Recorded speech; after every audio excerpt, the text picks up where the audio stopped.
পারিবারিক শান্তি নিয়ে আমাদের কথা। সম্মানিত হাজির, আল্লাহ রাসূল সাল্লাল্লাহু আলাইহি ওয়াসাল্লাম বলেন যে আমি পরিবারের মধ্যে, পরিবারের কাছে, আমার সমস্ত স্ত্রীর কাছে আমি উত্তম। সুবহানাল্লাহ। আপনার আমার একজন স্ত্রী, তাকে আমরা সামলাইতে পারি না, কিন্তু বিশ্বনবী মুহাম্মদ রাসূলুল্লাহ সাল্লাল্লাহু আলাইহি ওয়াসাল্লাম তার এতজন স্ত্রী থাকার পরেও তিনি কিভাবে ম্যানেজ করেছিলেন? তিনি কিভাবে ম্যানেজ করেছিলেন? আল্লাহ রাসূল সাল্লাল্লাহু আলাইহি ওয়াসাল্লামের স্ত্রী হযরত আয়েশা রাদিয়াল্লাহু তাআলা আনহা, তিনি ঘরে আছেন, তার ঘরে বিশ্বনবী মুহাম্মদ রাসূলুল্লাহ সাল্লাল্লাহু আলাইহি ওয়াসাল্লাম আছেন। তো অন্য স্ত্রীদের কামরাগুলো কিন্তু পাশাপাশি ছিল। তো অন্য একজন স্ত্রী জানেন আজকে মা আয়েশার ঘরে নবীজি আছেন, ঘরে ভালো কিছু খাবার হয়েছে। আল্লাহ রাসূল সাল্লাল্লাহু আলাইহি ওয়াসাল্লামের কাছে কাজের লোক দিয়ে একটা পেয়ালার মধ্যে দিয়ে পাঠাই দিলেন যে আল্লাহর নবী আয়েশার ঘরে আছে, আয়েশার ঘরেই থাকবে। স্বাভাবিকভাবে কিন্তু সকল স্ত্রী চায় যে আমার স্বামী আমার কাছেই থাকুক। আল্লাহ রাসূল সাল্লাল্লাহু আলাইহি ওয়াসাল্লাম কিন্তু এটাকে কম্প্রোমাইজ করে, ব্যালেন্স করে তিনি কিন্তু চলতেন। তো ওই দিন পালাসের রাত্রে থাকার ছিল হযরত আয়েশা সিদ্দিকা রাদিয়াল্লাহু তাআলার ঘরে। তো অন্য এক স্ত্রী পাঠাইলেন পেয়ালার মধ্যে করে খাবার। তো খাবার নিয়ে যখন পাঠাইলেন, দরজার মধ্যে এসে শব্দ করলেন, মা আয়েশা সিদ্দিকা রাদিয়াল্লাহু তাআলা বের হয়ে আসলেন।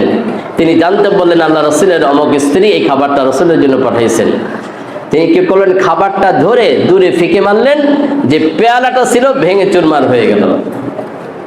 আল্লাহ রাসূল সাল্লাল্লাহু আলাইহি ওয়াসাল্লাম শব্দ শুনে ঘর থেকে বের হয়ে আসলেন, দরজায় এসে দেখতেছে আয়েশা এই কাজটি করেছেন। আল্লাহ রাসূল সাল্লাল্লাহু আলাইহি ওয়াসাল্লাম শুধু এই কথাটা বললেন আয়েশাকে বললেন গররাত উম্মুকুম, যে আয়েশা তোমার মা একটি সম্ভ্রান্ত পরিবারের মহিলা এবং তার একটি ব্যক্তিত্ব আছে। শুধু এই কথাটুকু বললেন, আয়েশা তোমার মা একজন সম্ভ্রান্ত পরিবারের মহিলা এবং তার একটা ব্যক্তিত্ব আছে। তার মার কথা বলেন, এই কথা বলে আর কিছুই বললেন না। আল্লাহ রাসূল সাল্লাল্লাহু আলাইহি ওয়াসাল্লাম যে কর্মচারীকে পাঠাইছিল তাকে বললেন চুপ, যা দেখেছো যা শুনেছো এটা কিছুই দিয়ে বলবে না। যে পেয়ালাটা ভেঙে ফেলাইছে সেম ওই রকম আরেকটি পেয়ালা, খালি পেয়ালা আল্লাহ রাসূল ওই কর্মচারীর হাতে দিয়ে দিলেন, যাও এটা নিয়ে তুমি পৌঁছে দিও। তার মানে হলো এইটা পাওয়ার পরে বলবো যে যেহেতু খালি পেয়ালা, যা পাঠাইছিলাম আল্লাহ রাসূল সেটা কি গ্রহণ করেছেন। সম্মানিত হাজিরিন, আপনার আমার জীবনে যদি এমন ঘটনা ঘটতো, আপনি আমি কেমন আচরণ করতাম? যে আমার স্ত্রী আমাকে মহব্বত করে ভালোবেসে আমার জন্য কিছু পাঠাইছে, তুমি অপমান করলে, দেখা যাক, এমন কিছুই তো চিন্তা করতাম। কিন্তু আল্লাহ রাসূল সাল্লাল্লাহু আলাইহি ওয়াসাল্লাম কি করলেন? আয়েশাকে শুধু সাবলীল ভাষায় ওই কথাটি বলে এমন ভাবে ম্যানেজ করলেন, এদিকে এই ঘরও ঠিক রাখলেন, ওই ঘরও কি ঠিক রাখলেন।